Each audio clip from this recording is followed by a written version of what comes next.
Assalamualaikum warahmatullahi wabarakatuh. Apa kabar anak-anak? Semoga kita senantiasa dalam lindungan Allah Subhanahu wa Ta'ala, sehingga kita dapat diberikan kelancaran dalam menjalankan ibadah puasa ini. Hari ini Ibu akan menjelaskan tentang zakat fitrah. Selain untuk mensucikan diri, juga sebagai sarana membantu sesama. Apa sih zakat fitrah itu? Kita biasanya melakukan zakat fitrah itu di kapan sih? Nah, di sini Ibu akan jelaskan semuanya itu. Yang pertama itu tentang apa sih itu zakat fitrah? Zakat itu bagian dari apa sih? Zakat itu adalah bagian dari rukun Islam yang ketiga. Yang pertama, masih pada inget gak? Yang pertama syahadat, 2 sholat, 3 zakat, 4 puasa, dan yang kelima itu haji. Nah, yang akan sekarang Ibu bahas itu adalah tentang zakat, terutama zakat fitrah. Jadi, zakat adalah sejumlah harta yang wajib dikeluarkan oleh seorang muslim untuk diberikan kepada mereka yang berhak menerima, atau yang biasa kita kenal dengan mustahik. Jika dibagi berdasarkan jenisnya, zakat dibagi menjadi 2, yaitu zakat fitrah dan zakat ma'al. Lalu apa sih itu zakat fitrah? Di sini dijelaskan zakat fitrah adalah zakat yang wajib dikeluarkan oleh seorang muslim yang mampu dengan syarat-syarat yang telah ditetapkan. Fitrah atau fitri merujuk kepada keadaan manusia saat baru diciptakan. Jadi di mana kita mensucikan diri dengan cara berfitrah. Harapannya dengan mengeluarkan zakat ini, kita sebagai umat Islam itu dapat mensucikan diri. Ada dalilnya nih. Menurut HR Abu Dawud, dari Ibnu Abbas, dia berkata, Rasulullah Shallallahu Alaihi Wasallam telah mewajibkan zakat fitri untuk mensucikan orang yang berpuasa dari perkara sia-sia dan perkataan keji, dan sebagai makanan bagi orang-orang miskin. Barang siapa menunaikannya sebelum sholat id, maka itu adalah zakat yang diterima. Dan barang siapa yang menunaikannya setelah sholat id, maka itu adalah satu sedekah dari sedekah gitu. Ini selanjutnya ada hukum dan waktu mengeluarkan zakat. Hukum zakat itu seperti yang disebut di awal, yang termasuk rukun Islam yang wajib kita lakukan. Dan karena itulah hukum zakat adalah fardu ain atas setiap muslim yang telah memenuhi syarat-syarat tertentu. Nih, untuk waktu mengeluarkannya itu, zakat fitrah dikeluarkan pada bulan Ramadan, paling lambat sebelum orang-orang selesai menunaikan ibadah salat id atau sebelum lebaran. Andai aja waktu penyerahan melewati batas ini, maka zakat yang dikeluarkan itu bukan termasuk zakat fitrah, melainkan termasuk sedekah biasa.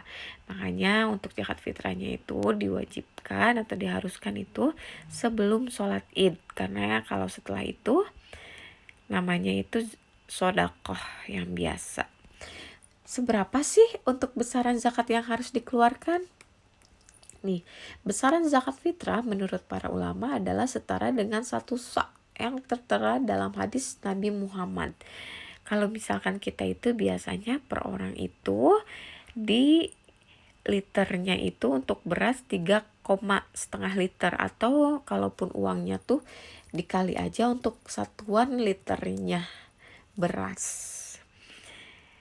Dari HR Bukhari nomor 1432, ini ada dijelaskan dari Ibnu Umar radhiyallahu anhuma, dia berkata, Rasulullah SAW telah mewajibkan zakat fitrah sebesar 1 sa' kurma atau 1 sa' gandum atas hamba sahaya orang merdeka.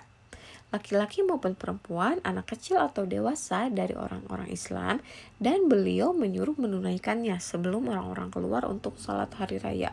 Jadi kalau misalkan zakat fitrah itu zakat yang dikeluarkan mungkin makanan pokok kita ya. Mungkin kalau di yang tempat lainnya ada yang kurma atau gandum. Kalau kita biasanya itu untuk zakat fitrah itu sendiri menggunakan beras. Dan di sini dijelaskan siapa yang berhak menerima zakat fitrah. Ayo, siapa aja kira-kira? Ada 8 golongan yang berhak menerima zakat fitrah. Seperti yang tercantum dalam Quran surat At-Taubah ayat 60. Yang pertama itu ada fakir. Fakir itu adalah mereka yang hampir tidak punya apa-apa sehingga nggak mampu memenuhi pokok sehari-hari. Yang kedua ada miskin. Mereka yang memiliki harta namun tidak cukup untuk memenuhi kebutuhan dasar sehari-hari. Yang ketiga amil. Amil adalah mereka yang mengumpulkan dan membagikan zakat. Istilah gampangnya adalah panitia zakat. Yang keempat mu'alaf. Mu'alaf itu mereka yang baru saja masuk Islam sehingga membutuhkan bantuan untuk menyesuaikan diri dengan keadaan barunya. Yang kelima, hamba sahaya. Mereka adalah budak yang ingin memerdekakan diri. Ada gharim, yaitu mereka yang dirundung utang untuk memenuhi kebutuhan yang halal dan tidak sanggup untuk memenuhinya. Yang ketujuh, fisabilillah. Mereka yang berjuang di jalan Allah seperti berdakwah, perang, dan sebagainya. Dan yang terakhir itu adalah ibnu sabil. Adalah mereka yang kehabisan biasa di perjalanan. Jadi itu ada 8 siapa aja yang berhak menerima zakat fitrah. Ada juga nih selain yang berhak, ada juga yang diharamkan untuk menerima zakat fitrah. Siapa aja nih? Yang pertama ada orang kaya dan orang yang masih memiliki tenaga. Itu tidak boleh diberikan kita zakat kepada mereka karena mereka mampu dan mereka masih memiliki tenaga untuk berusaha. Yang kedua adalah hamba sahaya yang masih mendapat nafkah dan tanggung oleh tuannya. Yang ketiga keturunan Nabi Muhammad. Dan yang keempat adalah orang yang dalam tanggungan orang berzakat. Misalnya anak dan istri. Misalnya si ayah itu berzakat kepada anaknya, itu jelas diharamkan. Atau berzakat kepada istrinya, itu jelas tidak boleh. Yang terakhir di sini ada manfaat zakat. Bagi umat Islam, zakat fitrah punya banyak manfaat. Baik manfaat dalam agama, akhlak, dan manfaat untuk kehidupan sosial. Di sini Ibu akan menjelaskan tentang manfaat agama. Yang pertama itu, di manfaat agama dengan kitanya berzakat fitrah, kita dilatih untuk menjalankan salah satu darul rukun Islam yang insya Allah akan mengantarkan kaum muslim menuju kebahagiaan dunia dan akhirat. Tak hanya itu, zakat fitrah juga saran bagi hamba untuk bertakarub alias mendekatkan diri kepada Allah dan menambah keimanan. Selain sebagai sarana penghapus dosa, Allah juga berjanji akan melipat gandakan harta mereka yang mengeluarkan zakat. Itu menurut agama manfaatnya. Manfaat menurut akhlak yaitu zakat fitrah juga mempunyai manfaat untuk akhlaknya, yaitu kita dilatih untuk menanamkan sifat kemuliaan, rasa saling menolong, dan kelapangan dada.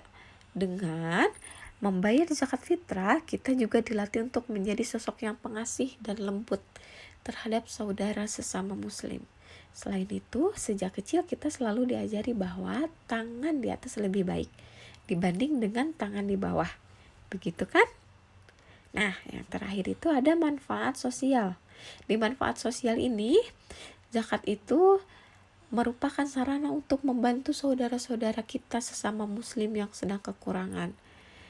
Nih, harapannya dengan begitu kita akan memberikan kehidupan yang lebih baik untuk mereka. Dan zakat juga dianggap bisa mengurangi kecemburuan sosial, dendam, dan rasa dongkol yang terpendam dalam hati. Yang juga tak kalah penting, membayar zakat artinya kita memperluas cakupan peredaran harta benda kita, sehingga lebih banyak pihak yang bisa merasakan manfaatnya. Jadi udah dapat dimengerti untuk mengenai perihal zakat. Nah, untuk kesimpulannya adalah zakat itu wajib kita lakukan di bulan Ramadan sebelum perayaan sholat id, sebelum kita melakukan sholat id. Karena setelah kita melakukan sholat id, itu adalah sedekah yang biasa. Nah, kesimpulan selanjutnya yaitu zakat fitrah diberikan kepada orang-orang yang fakir, orang yang miskin, dan yang sebagainya. Dan zakat fitrah itu diharamkan diberikan kepada orang kaya dan dia masih memiliki tenaga, atau kepada orang yang masih dalam lingkungan kita seperti anak atau istri, itu tidak boleh. Dan besarannya zakat itu untuk satu orang itu diberikan sebanyak beras di 3,5 liter. Atau mungkin dengan besaran uangnya bisa dikalikan dengan harga pasaran berasnya. Mungkin sekian penjelasan mengenai zakat fitrah dari Ibu. Mudah-mudahan bermanfaat. Semoga bisa diambil hikmahnya, bisa diambil manfaatnya, dan semoga bisa kita laksanakan. Terima kasih untuk waktunya. Semoga kita semua tetap diberi kesehatan dan tetap dipatuhi protokol kesehatan kitanya, agar kita terhindar dari segala macam penyakit dan mara bahaya. Sekian dari Ibu. Wassalamualaikum warahmatullahi wabarakatuh.